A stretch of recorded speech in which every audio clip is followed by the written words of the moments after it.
Hi guys, welcome back to the channel for another video.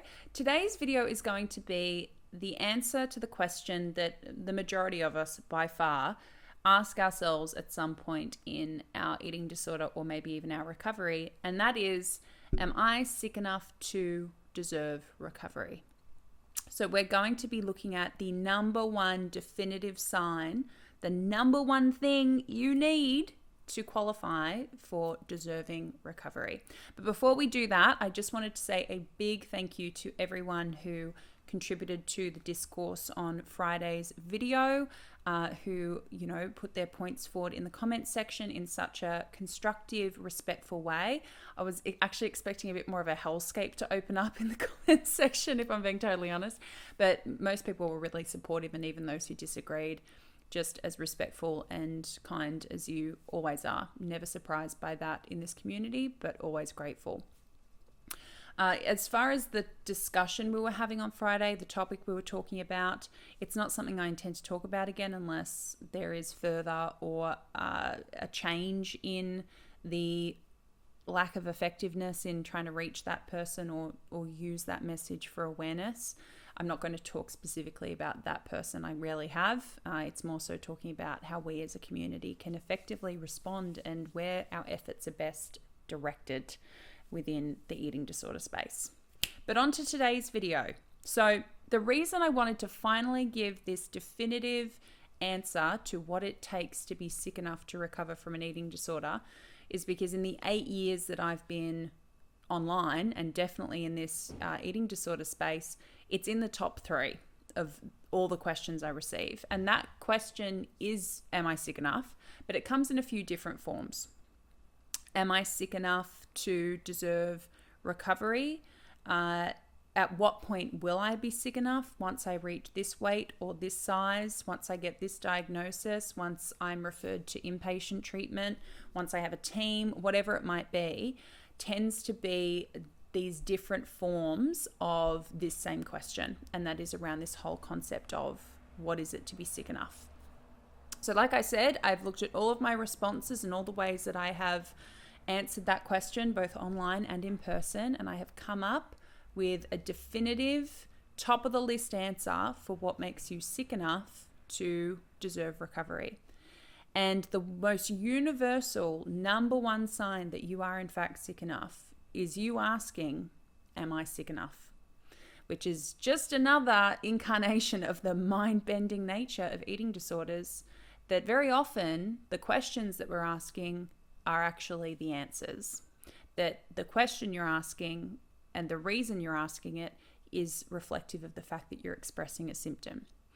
So to put this more directly, if a client comes to me and wants to have a discussion about whether or not they qualify as being sick enough, if they're even sometimes feeling badly about receiving treatment or unworthy of treatment, or like they're taking somebody's spot because they're not as sick as, these other hypothetical people, they want to discuss and have it confirmed for them that they are sick enough. And I've learned this over the years as I was coaching, that with most clients, this conversation ends up happening, whether it's when we first start working together or at some point during our time together.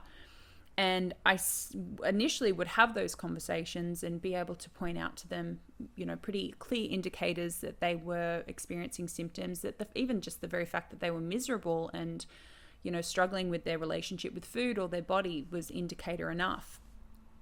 And it never quite could hit the spot that the question was posing.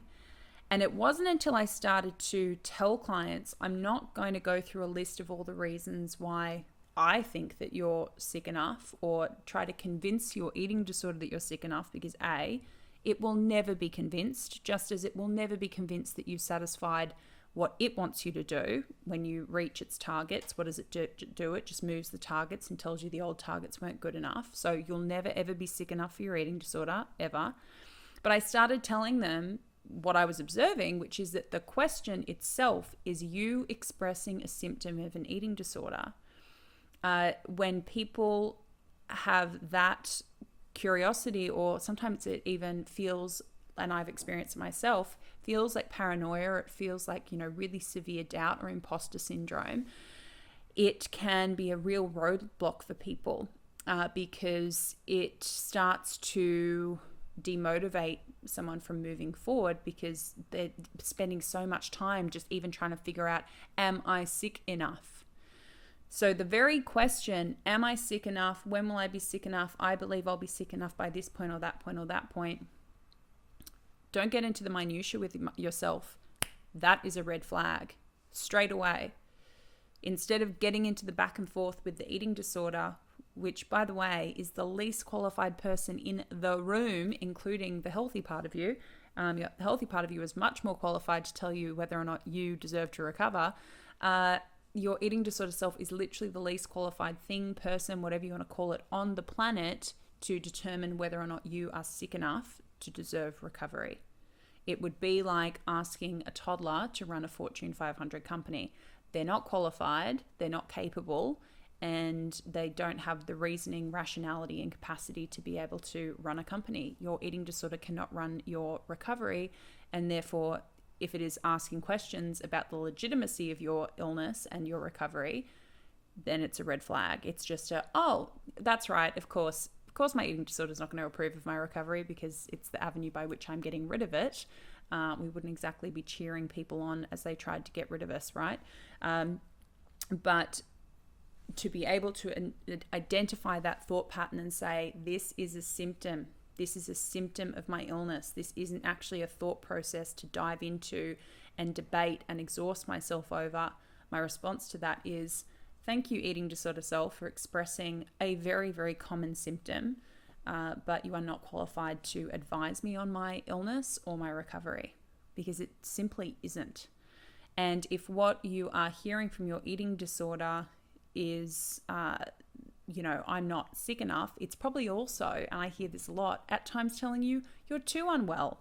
I've had consultations with clients where they're really keen to do coaching together. At the start of the conversation, they kind of start to freak out a bit and start questioning whether they're sick enough to even start coaching. And then the end of the consultation, they've convinced themselves they're too sick to benefit from coaching. So it's that questioning that is the symptom, whatever the question is. Is it, am I too sick? Am I not sick enough? That question is your symptom. It is your red flag. It is the most common indicator that somebody has something to address and they need help.